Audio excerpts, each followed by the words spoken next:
आशा करता हूँ आप सब बहुत अच्छे होंगे। मेरा नाम है सिद्धांत अग्निहोत्री, स्टडी आईक्यू पे आपका बहुत बहुत स्वागत है। ये हो क्या रहा है कि 2020 में पता नहीं क्या क्या हो रहा है। अब ये ब्रेन ईटिंग अमीबा कहाँ से आ गया जो अमेरिका में फैल रहा है। साइंटिस्ट ने वार्निंग इशू कर दी है। मुझे लगता है कि अब नया साल आ रहा है और इस बार सबसे ज़्यादा खुशी होने वाली है कि ये 2020 गया। तो क्या है ब्रेन ईटिंग अमीबा, हम बात करेंगे। यूपीएससी के स्मार्ट कोर्सेज आते हैं और हमने टेस्ट सीरीज भी लॉन्च कर दिया। आप इसको ज़रूर अवेल करें। इंस्टा पे मैं आ गया हूँ, रात 8 से 10 बजे तक मैं सारी क्वेरीज आंसर करता हूँ।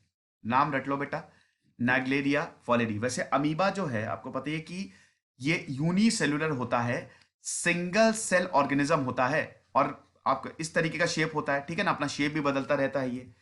तो अमीबा जो होता है वो ऑर्गेनिज्म है, यूनिसेलुलर ऑर्गेनिज्म है। अब अमीबा वैसे बीमारी, कुछ अमीबा होते हैं जो बीमारी कॉज करते हैं, ठीक है। अमीबा जैसे अमीबिक डिसेंट्री आपने सुना होगा, वो हो जाती है इससे। एंसेफेलाइटिस हो जाता है, वो अमीबा की वजह से होता है। और यही ये जो नेग्लेरिया फॉलेरी है, ये तो दिमाग को ही खाने लगता है। तो अब साइंटिस्ट ने वार्निंग इशू की है। लेटेस्ट रिपोर्ट के हिसाब से क्लाइमेट चेंज की वजह से ये it is advancing towards north west from the southern United states. यानी कि पहले अमेरिका में साउथ की जो स्टेट्स हैं वहां पे पाया जाता था, लेकिन क्लाइमेट चेंज की वजह से वो ऊपर की ओर जा रहा है, नॉर्थवर्ड। तो देखो, क्लाइमेट चेंज से ऑर्गेनिज्म भी नहीं बचे, ये यूनिसेलुलर ऑर्गेनिज्म भी, अब आप देख रहे हो नेचर का इंटेलिजेंस कितना जबरदस्त है, ये भी नहीं बचे और ऊपर की तरफ जा रहे हैं। तो सीडीसी ने ये बोला है कि भैया ये जो है the cases have been shifting northward. ज्यादा केसेस मिड वेस्टर्न स्टेट्स में ही आ रहे हैं। भाई नॉर्थ साउथ में था, धीमे धीमे अमीबा बहुत स्लो स्लो जाते हैं। आपको खैर यूनिसेलुलर ऑर्गेनिजम्स इनको पता ही नहीं चलता है, इतने सारे तो अमीबा होते हैं, वाटर में भी बहुत सारे अमीबा होते हैं। अब दोस्तों, अमीबा यूनिसेलुलर होता है। अब इंफेक्शन हो कैसे रहे हैं। नाइग्लेरिया फॉलेरी जो है ये फ्रेश वाटर में पाया जाता है, जैसे लेक्स और स्ट्रीम्स। अब ये बहुत रेयर है। आपने कभी सुना ही नहीं होगा कि कोई ऐसा है जो दिमाग खा रहा है। ऐसे ऑर्गेनिज्म, दिमाग खाने वाले ऑर्गेनिज्म कहां पैदा हो गए। लेकिन ये अमीबा दिमाग खा जाता है, लेकिन उसके लिए इसको आपके अंदर जाना पड़ेगा। अब ये अंदर कैसे जाएगा। मान लो कि कोई फ्रेश वाटर लेक है, यहां पे आप तैर रहे हो, हालांकि ये रेयरेस्ट ऑफ द रेयर होता है। अब वहां पे ये नाइग्लेरिया फॉलिडी प्रेजेंट है। वैसे प्रेजेंट नहीं होता है फ्रेश वाटर में तो वैसे भी, लेकिन बहुत कम होता है, रेयरेस्ट ऑफ द रेयर, कि आपके अंदर चले जाए। अब आप स्विमिंग कर रहे हो, डाइव कर रहे हो, नाक के थ्रू आपके अंदर गया और सीधा फिर ये दिमाग के अंदर जाता है। आपने स्विमिंग करना स्टार्ट की, नाक के थ्रू अंदर गया और जाएगा ये आपके दिमाग की ओर। अब उसके बाद it causes staggering mind contamination, ठीक है। एमेबिक मेनिंगोएंसेफेलाइटिस, जिसको पीएएम बोलते हैं, ये करता है। अब ये माइंड कंटामिनेशन क्या है, माइंड काम करना बंद कर देगा। अब मैं बताता हूं कितना भयानक है। डरिएगा नहीं, लेकिन आपको अवेयर होना जरूरी है। पता है ये करता क्या है। पहले सिम्टम्स जान लीजिए। सिम्टम्स क्या होंगे अगर ये अंदर चला गया। आपको बहुत तेजी से सर दर्द होगा, फीवर आएगा, नोजिया, वॉमिटिंग। गर्दन है ना, गर्दन स्पाइनल कॉर्ड आपके दिमाग से कनेक्ट होती है, वो हिलेगी नहीं। कंफ्यूजन, समझ ही नहीं आएगा इधर जाए किधर जाए। अजीब गरीब सपने आएंगे, दिन में सपने देखेंगे जिसको हेलुसिनेशन कहते हैं। ये सारे सिम्टम्स हैं जब ये आपके माइंड को इन्फेक्ट करेगा। एक्सट्रीमली रेयर है, रेयरेस्ट ऑफ द रेयर होता है ये, बहुत ही ज्यादा। लेकिन सबसे खतरनाक बात पता है क्या है, जीरो है, सर्वाइविंग चांस जीरो है। एक बार ये हो गया, 2 हफ्ते के अंदर अंदर इंसान की मौत हो जाती है, बचता ही नहीं है। 99% फेटेलिटी रेट है। अभी तक 450 केसेस, इसको अच्छा हाँ, इसको नेग्लेरियसिस भी बोला जाता है, क्योंकि नेग्लेरिया फॉलेरी कर रहा है तो इसको नेग्लेरियसिस भी बोला जाता है। 450 केसेस में से अभी तक 60 सालों में 450 केसेस आए हैं, सिर्फ 7 बचे हैं। बाकी 443 की मौत हो चुकी है। सिम्टम्स आपके 1 से 9 दिन, जैसे ये अमीबा घुसा, 9 दिन के बाद ही सिम्टम्स आना शुरू हो जाएंगे। वैसे 5 दिन, एवरेज 5 दिन हम लेके चलते हैं। सिम्टम्स मैंने आपको बताया, और भी बहुत सारे सिम्टम्स होते हैं, लेकिन ये खतरनाक होते हैं। और 2 हफ्ते के अंदर अंदर इंसान की मौत हो जाती है। सेंट्रल नर्वस सिस्टम, ये जो एन फॉलेरी है, it invades central nervous system. ये आपके नर्वस सिस्टम में जाएगा, सीधा नाक से घुस के नर्वस सिस्टम में अटैक करेगा।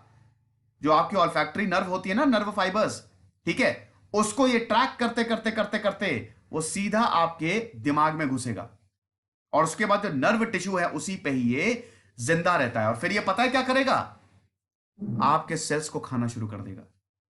कितना खतरनाक, रोंगटे नहीं खड़े होने आपके। एक ऑर्गेनिज्म आपके दिमाग को खा रहा है, सेल्स को खाना शुरू कर देगा ये, ठीक है, और फिर खत्म, दिमागी काम करना बंद कर देगा, तो फिर बचेंगे ही नहीं, कोई नहीं बच सकता। अब आप बोलेंगे सर क्या एंटीबॉडीज नहीं है? कैसे एंटीबॉडीज नहीं बनेगी? साइटोकाइन्स रिस्पॉन्स होता है, पैथोजेंस जो आता है ये इफेक्ट आपके हाइपोथैलेमस और थर्मो रेगुलेटरी न्यूरॉन्स और सब कुछ। देखिए थर्मो रेगुलेटरी, आपके जो बॉडी में टेम्परेचर बढ़ता है ना, वो थर्मो रेगुलेटरी न्यूरॉन्स की वजह से बढ़ता है, इसीलिए फीवर आता है। तो इसकी वजह से इसमें भी आपको फीवर आएगा, उसकी वजह से एक्टिव होंगे, लेकिन बड़ा ही मुश्किल होता है इनको काउंटर करना। अब क्या हम इसको प्रिवेंट कर सकते हैं? क्या इसका कोई प्रिवेंशन है? देखिए ये वाटर बॉर्न इलनेस है, आपको पानी से ये होगा।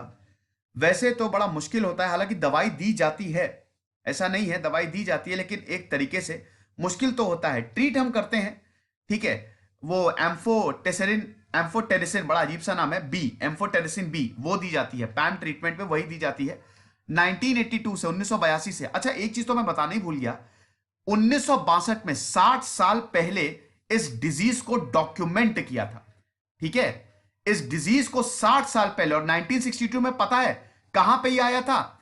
ये अमेरिका में नहीं आया था, ये आया था ऑस्ट्रेलिया में, ठीक है, सबसे पहले चेकोस्लोवाकिया में, ऑस्ट्रेलिया में 1965 का पहला, इसकी वजह से पहला इंफेक्शन हुआ ऑस्ट्रेलिया में। चेकोस्लोवाकिया में 1962 में आया, फिर अमेरिका में 2003, 2011, 2013, 2020 और पाकिस्तान में भी 2008 में हमको केसेस देखने को मिले हैं। अब ये जो एन फॉलेरी है, इट फ्लरिशेज इन वार्म वाटर, ये गर्म पानी में होगा जहां पे 45 डिग्री सेल्सियस तक टेम्परेचर होगा। अब अमेरिका में सदर्न स्टेट्स में गर्मी ज्यादा पड़ती है इसलिए वहां था, लेकिन ग्लोबल वहां ज्यादा होता था। लेकिन क्लाइमेट चेंज हो रहा है, टेम्परेचर बढ़ता जा रहा है, और इसीलिए ऑर्गेनिजम्स को भी इफेक्ट कर रहा है। अमीबा भी बढ़ते जा रहे हैं, ऑर्गेनिज्म भी बढ़ते जा रहे हैं क्लाइमेट चेंज की वजह से। अब देखिए इन्होंने बताया है कि 85 instances, 85 instances of an failure cases आ चुके हैं। They met their standard for the investigation. अब आप देखिए कि अभी तक 74 सदर्न स्टेट्स में आए, 6 जो हैं they are accounted in Midwest, Minnesota, Kansas, Indiana, और 6 केसेस में से 5 जो हैं 2010 में हुए थे, ये रिपोर्ट ने बोला है। अब अच्छी बात यह है कि अभी तक सिर्फ और सिर्फ 34 कंटामिनेशन अमेरिका ने अनाउंस किए हैं। 10 साल में सिर्फ और सिर्फ 34 ही, मैंने बताया ना, टोटल 450 ही केसेस अभी तक आए हैं। और एग्जामिनेशन ने यह भी बताया गया है कि सीडीसी इंफॉर्मेशन फ्रॉम 1978 टू 2018, उन्होंने यह बताया है कि ये जो केसेस हैं they are moving northwards 8.2 miles every year, यानी कि ये जो अमीबा है इट इज शिफ्टिंग नॉर्थवर्ड्स, और हर साल ये 8.2 माइल मतलब 13-14 किलोमीटर ये आगे जा रहा है, यानी कि अमेरिका में फैल रहा है ना फिर। और राइजिंग टेम्परेचर इसका सबसे बड़ा रीजन है, ठीक है, क्लाइमेट चेंज इसका सबसे बड़ा रीजन है। अब हमको डरने की जरूरत है? बिल्कुल भी नहीं, डरने की जरूरत नहीं है। क्यों डरने की जरूरत नहीं है? क्योंकि ये बहुत ही रेयर है, लेकिन है तो रेयर है ना।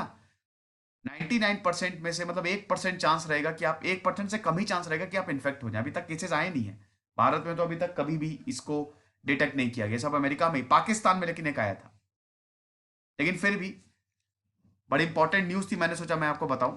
12,200 सब्सक्राइबर है टेलीग्राम चैनल पे, आप यही ज्वाइन करिएगा।